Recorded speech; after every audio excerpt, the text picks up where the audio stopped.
Okay, maybe that title isn't entirely true. I definitely think there are better introductions to better stories, and a lot of things about this episode won't appeal to everyone for obvious reasons. I'm not really making this video to convince you otherwise, but the reason I am talking about this show in particular is because, unlike the better introductions I mentioned 2 sentences ago, which can often take a while for you to fully understand what their appeal is, Kill la Kill is almost immediately hitting you in the face with basically everything that makes it work so well. It's not the kind of opening that focuses solely on comedy, action, or character drama. No, it focuses on all of that and then some. But it's so tightly constructed and effectively paced that despite the fact that basically everything that could happen does happen in this episode, it doesn't feel overwhelming, and it still manages to perfectly set the tone and pace for the show to come. But before we can get into how exactly Kill la Kill goes about doing this, I first want to take a second to try to define what Kill la Kill is, since a big part of why I think this episode is so good is largely because of how well it represents what makes this show so special. And part of the problem with trying to do that is,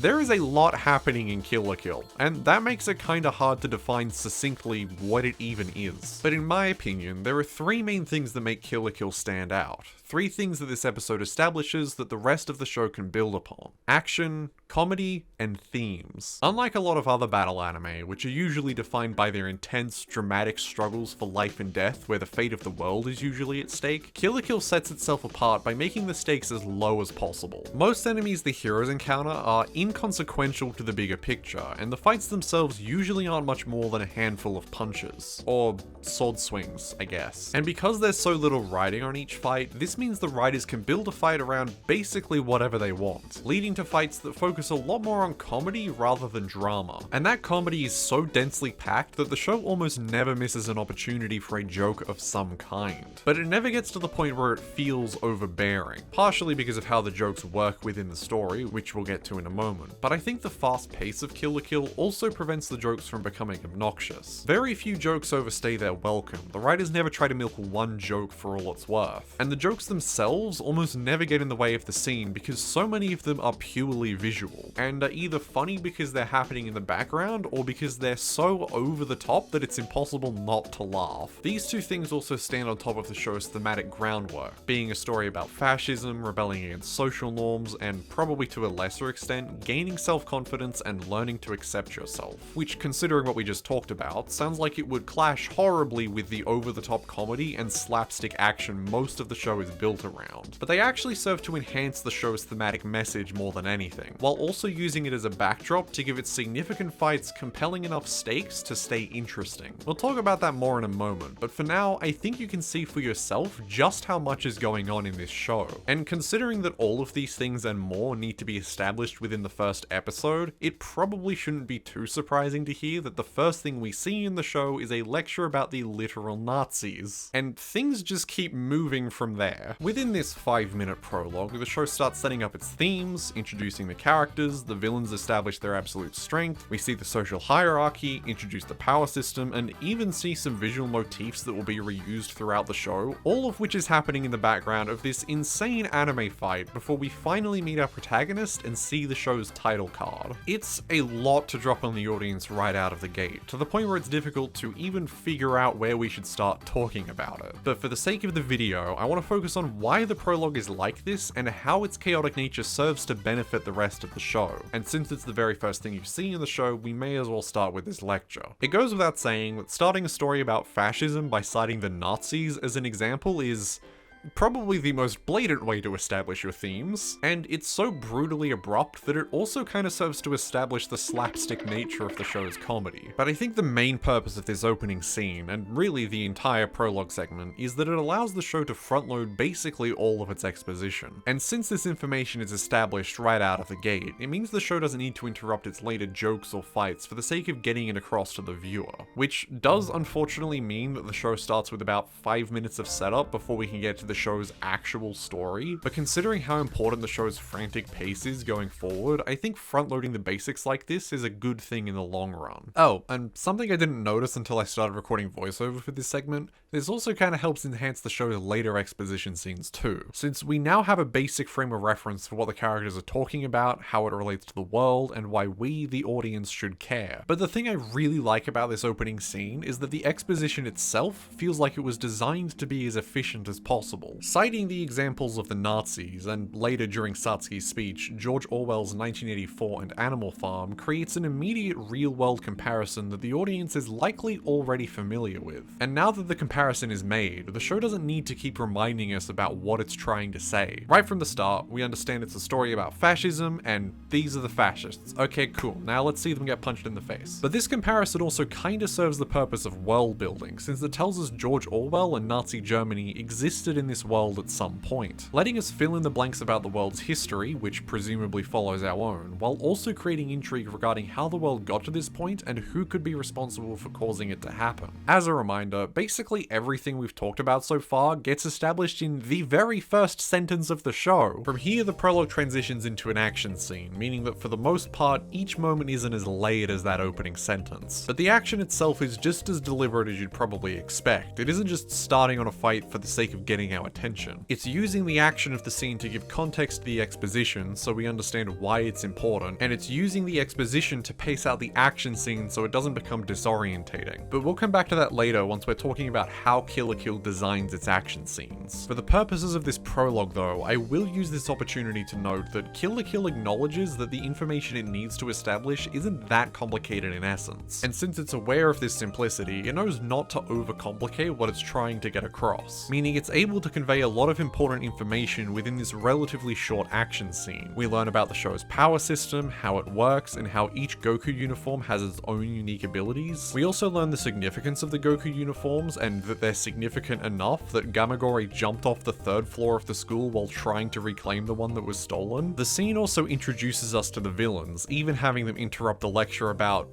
themselves basically, and the stakes of the show get established by showing just how powerful they are, as well as the lengths they're willing to go to establish their authority. I feel like that last point is significant too, since this scene mostly focuses on Gamagori, but it ends with him bowing down to Satsuki. We just saw him doing this to another human being, yet he's still only a subordinate to the main antagonist. And from the way Satsuki stands, speaks, and even how the rest of the student body addresses her, it's clear she's significantly more powerful than Gamagori, even though she doesn't really do anything. Her speech even serves as a bookend for the prologue, acting as a thematic callback to the exposition at the start, both to reinforce the point, as well as to call attention to it just in case anyone missed it the first time. Though I do feel the need to highlight something about her speech, since it's been annoying me for a while now. All that doublespeak stuff from 1984 about the facts of this world, fucking love it, 10 out of 10. Pigs in human clothing within the context of Animal Farm does not refer to the lower class Satsuki. It is, for all intents and purposes, referring to people like you. I get you're supposed to be saying that you view your subjects as cattle, but it's kind of a self-own. Anyway, the final shots of the opening also showcase visually the social hierarchy of the show's world. The first we see of this is when Satsuki makes her appearance, with the vertical emphasis of this shot demonstrating her authority over the entire student body. Once she exits the scene, the camera then tracks down the entire island that the show takes place on, and we see that she wasn't just standing above everyone in the school, but also everyone in the entire city. The color palette of the scene gradually changes from the clean white of the school and its surrounding apartment blocks to the muddy brown of the slums. And not only that, the ending of this shot is also the first time we see Ryuko, creating a kind of narrative link between the antagonist and the protagonist. So as far as introductions to TV shows go, it's fair to say that Kill la Kill is, you know, pretty dense, and between setting up the show's world and themes, it does a pretty good job at setting the tone as well. Aside from the hints of comedy we see in the writing, which are pretty easy to miss the first time you see it, the brutality of the villains, contrasted with a protagonist who clearly doesn't take shit lying down, sets the stage for an edgy, brutal, but ultimately cathartic takedown of fascism.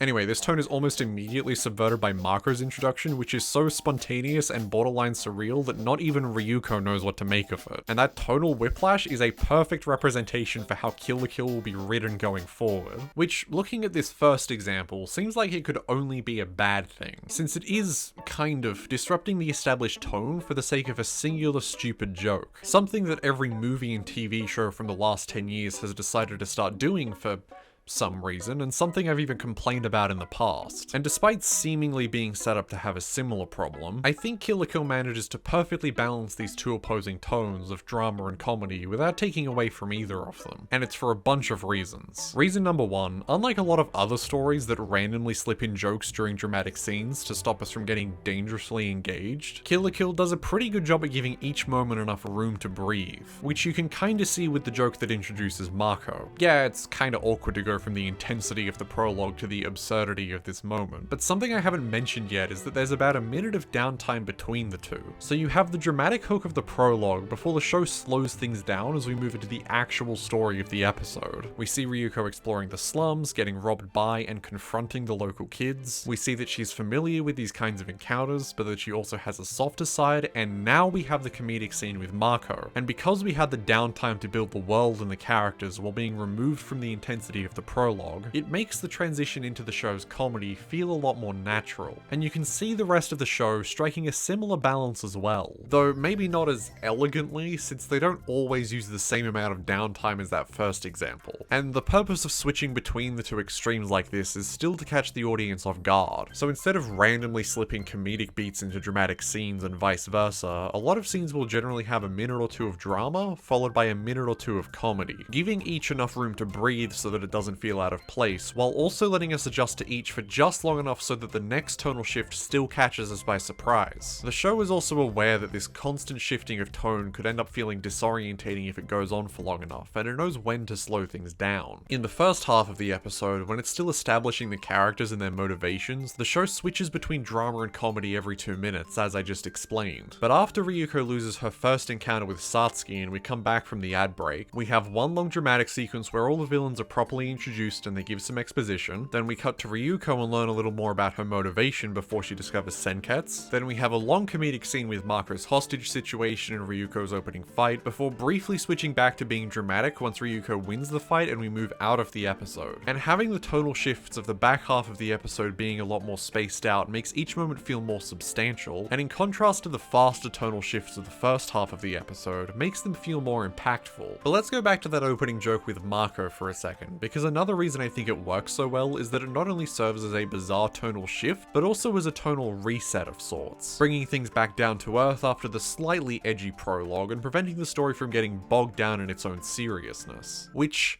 is kind of the purpose of those out-of-place quips that have plagued basically every Hollywood production since 2012. But the reason I think this kind of tonal refresh works here is because Kill la Kill is already comfortable with the fact that it is really fucking stupid. This is a show where text appearing on the screen is presented as this dramatic event, where the comedy sidekick character is routinely physically abused and just kind of walks it off, where the antagonist is always standing above everyone else, who always has the sun beaming down behind her, and who is always accompanied by her own dramatic theme song. It's a show about hyperactive stripper sword fighters where all the villains are clothing themed and the heroes are literally called Nudist Beach. It knows it's stupid, it knows you know it's stupid, and more importantly, it knows not to pretend it's more serious than it actually is. So instead the show leans into and emphasizes its absurdity, and it is beautiful. But that absurdity still feels deliberate. It's not like the show just throws a bunch of random bullshit at the audience in a weak attempt to make us laugh. There is some kind of internal logic to how the absurd situations the characters find themselves in are integrated into the plot of each episode that stops them from feeling out of place. My favorite example of this is the scene where Ryuko confronts Satsuki for the first time. It starts as this tense standoff, where Ryuko reveals her weapon and motivation, while Satsuki pretends she doesn't have the information Ryuko is looking for. Ryuko moves in to attack Satsuki and gets interrupted from off screen, making a funny face. Now the purpose of this moment is pretty obvious. Like the example with Mako that we're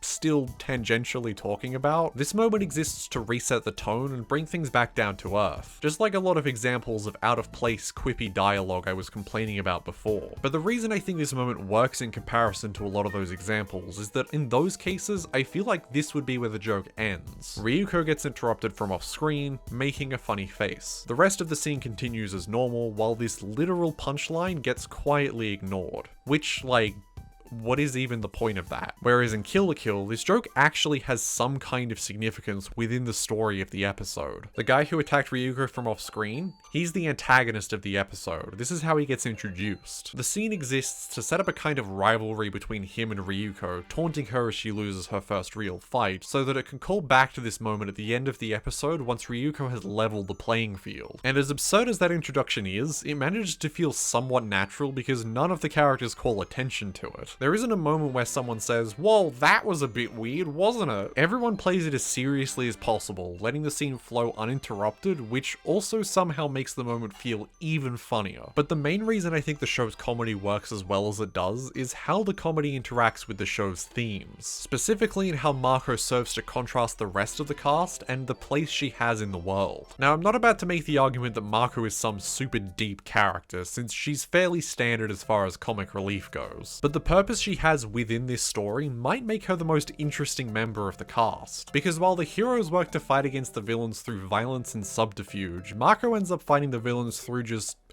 constantly taking the piss out of them. And most of the time it's due to the fact that she's completely oblivious to the situations she's in. Even during the prologue, when the villains are making a big show of themselves and making sure both the audience and the people in the world pay attention to them, the first we see of Mako is her sleeping through all of that. And that is how you introduce a character. Great job, everyone. But the reason I think Mako and her bullshit is so effective within this story is kind of how it contrasts the way Ryuko fights Satsuki. Ryuko represents what is, for all intents and purposes, a fantasy. An over-the-top display of defiance against the establishment that is fulfilling in its own way, but one that only really works within the fantasy the show is presenting. But Mako's style of defiance is more passive and arguably more practical than Ryuko's. Because even though she has no idea what the fuck she's doing, her chaotic earnestness is surprisingly effective at catching the villains off guard, more so than Ryuko at times. Turns out, making fascists the butt of the joke is the easiest way to get under their skin, and considering the times in which we live, that is very satisfying to see. And Mako being the way she is also highlights that despite how seriously the villains take themselves, they're also kinda pathetic. Sure, Satsuki and the student council are competent enough to stand as credible threats, but they also exclusively employ people who have no idea what they're doing. Take the boxing club guy as an example. Sure, he beats Ryuko in their first fight together, but he gives her an easy opportunity to escape, and once he faces the consequences, his grand plan of redemption is to just grab the one person they saw interacting with Ryuko as a hostage and just hope she shows up. And once she actually does show up, she hardly even puts up a fight. She basically wins by doing nothing. This fight at the end of the episode sets the tone for basically every fight that comes after it, particularly in how the fights are generally framed within the narrative. They're not really designed to be these elaborately animated conflicts that explore the nuances of the show's power system, since they're basically just a bunch of people in bikinis slapping each other about, and the power system is basic by design. As we can see during this brief exchange during the prologue, wearing the special combat uniform makes people stronger. That strength is determined by the number of stars the uniform has, and each uniform has its own unique properties. Gamagori has his BDSM whips, whereas Boxing Club Guy punches good, I don't know. It's not an especially well-defined power system, but since the rules surrounding the system are so loose, it gives the writers the freedom to frame their fight scenes around basically whatever they want, with most of the comedy coming from making these fairly mundane situations as over the top as possible, involving characters whose professions are so incredibly specific that you wonder how they got their uniforms in the first place. Something that kind of complements this approach to designing these small-scale anime fights is the fact that they're a lot more focused on the dialogue between the combatants rather than the fight itself. Well, obviously the fight is still the focus. What I mean by that is that Kill la Kill doesn't really have the kind of prolonged action scenes with no dialogue where the studio gets to flex their animation budget. There are a handful of scenes that come close, but even in those exceptions, the fights still kind of follow a clear format. One character says their line, they do their attack, the other character says their line, and they retaliate. And having almost every fight written around this format seems like it could easily become boring, but it's still kind of works within Kill la Kill's absurdity. Because as the exchange goes back and forth, each character tries to one-up the other by doing some insane shit that still works within the theme of the fight, and that makes the fights surprisingly entertaining despite the clear format they follow. It's like watching kids argue with each other on the playground or something, but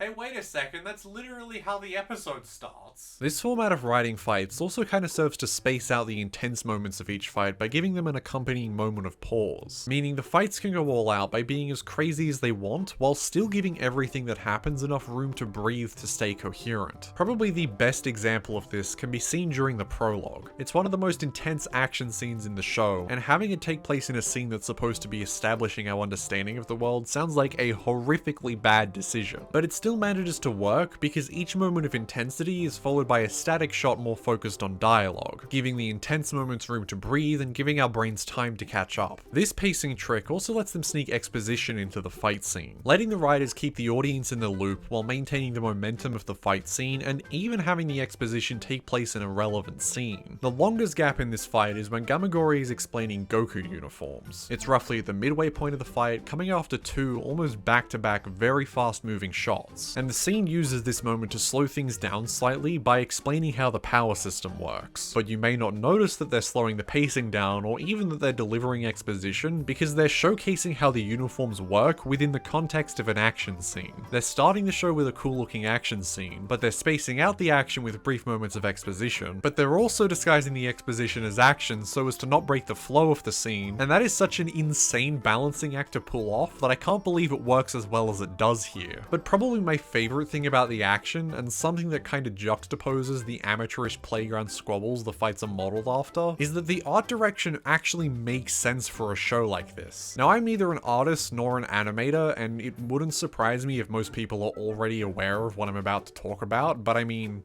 I think it's cool, so I want to talk about it. A problem with a lot of action anime from after the late 2010s is that they're over-animated to the point of basically being incoherent. And as much as I like a lot of these shows and think this is a spectacle in its own right, it is also very difficult to tell what is going on at times. And unfortunately, it seems like the industry is trending towards the idea of considering good animation to be the most animation, meaning every part of the scene blends into every other part of the scene until you have a kind of visual soup that is impossible to follow. And I'm sure there are a lot of different ways to fix this that are well above my understanding, but it was refreshing to see a show like Kill la Kill look so clean in comparison to the examples I just showed you. And to try to explain what I mean by that, let's take a look back at the tracking shot near the end of the prologue. I've already explained how this shows the class divide within the show's world, but it also kinda shows the different environments the show will be taking place in. And just looking at the backgrounds, you'll see what I mean. These are clean and empty, these are dirty and cluttered. But something else you may notice with this comparison is that the scene in the slums is focused on dialogue, while the scene in the school is focused on action. And comparing the backgrounds of each scene with that in mind, you can probably see the effect this has on the show. The scenes in the slums are a lot slower, which allows their backgrounds to have more detail, while the scenes in the school are a lot faster, so the surrounding environment is effectively a plain white background to help draw our attention to the action in the foreground. And to contrast this, our protagonist is primarily dressed in black, meaning no matter how intense things get, it's always easy to follow her during a fight. Something that kind of adds to this visual clarity is how the show uses 3D animation. Now, a lot of the time,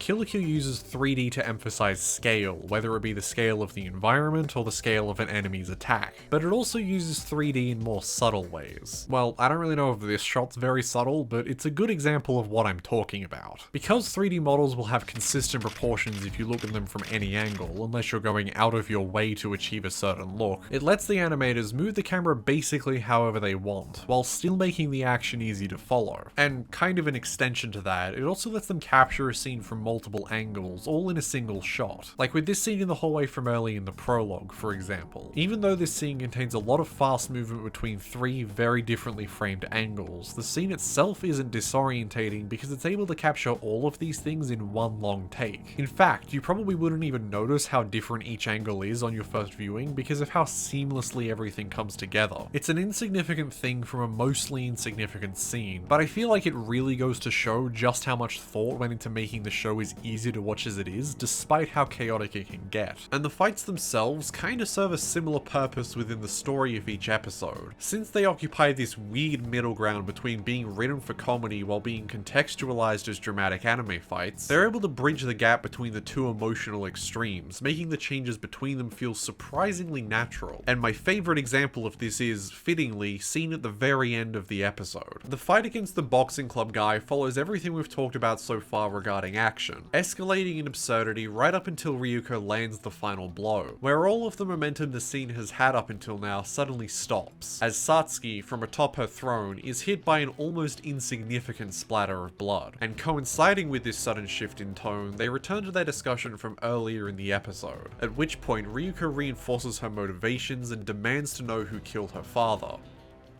And then we cut to credits. The thing I love about this tonal shift in particular is how, unlike the other examples I've mentioned in this video that usually have 1 to 2 minutes of room to breathe, this example is almost intentionally cut short. Not only that, but it ends with the protagonist asking a very dramatic question. And because this particular scene is so brief in this episode, while also ending on such a dramatic cliffhanger, it's hard to resist the urge to immediately start watching the next episode. Episode 2 picks up right where the first one left off, where Satsuki confirms in the vaguest possible way that she knows something about what happened to Ryuko's dad before Ryuko is forced to retreat due to her injuries. We're introduced to Mako's family, Mikisugi, Ryuko's Goku uniform and the mysteries surrounding him. We also learn about the design principles behind the Goku uniforms. The villain of this episode and the ensuing fight are designed around tennis. Ryuko basically gets conned into participating. Mako reminds us that she is the best character. The fight itself is already raising the bar for what's possible in this show, before Satsuki finally steps off her pedestal to fight Ryuko properly. And it's clear that even without a Goku uniform, Satsuki easily outclasses Ryuko, once again forcing her to retreat and raising the stakes as we move into episode 3, where we get some background on Satsuki, we see how Goku uniforms get made, we establish that Ryuko is insecure about her appearance, and we finally get our first real encounter between Ryuko and Satsuki. This fight kinda serves as the climax for the show's first arc. We see Ryuko's initial character arc come to an end with her first magical girl transformation. We get some callbacks and more bookends to the previous episodes with Satsuki's heel click thing, the contrast between Ryuko not fighting back and now Satsuki's not fighting back, and even a thematically appropriate Mako rant. And it's honestly just kind of bold that they would pull out a fight this climactic in episode 3, while still using it to set up the core conflict that the first half of the show is built around. And that is kind of the beauty of the first episode of Kill la Kill, that it manages to lay the groundwork for all of this while being so well constructed that basically every time I rewatch it, I end up rewatching the following 2 episodes as well, with the 3 of them forming one of the most thoroughly entertaining opening chapters to any story I've seen. And there aren't that many first episodes I can think of that are able to create that kind of snowball effect. The closest I can think of is from Link Click, but even that's kind of self-contained enough to stand as its own complete story. And that's part of the reason why I wanted to talk about this episode in particular for as long as I have. Because don't get me wrong, shows like Link Click, Fate Stay Night, or Chainsaw Man, I think all have better first episodes than Kill la Kill. But after that first episode, they all kind of slowed down a little, to spend time setting up the characters, later plot points, and in Fate's case, the opening episode basically happens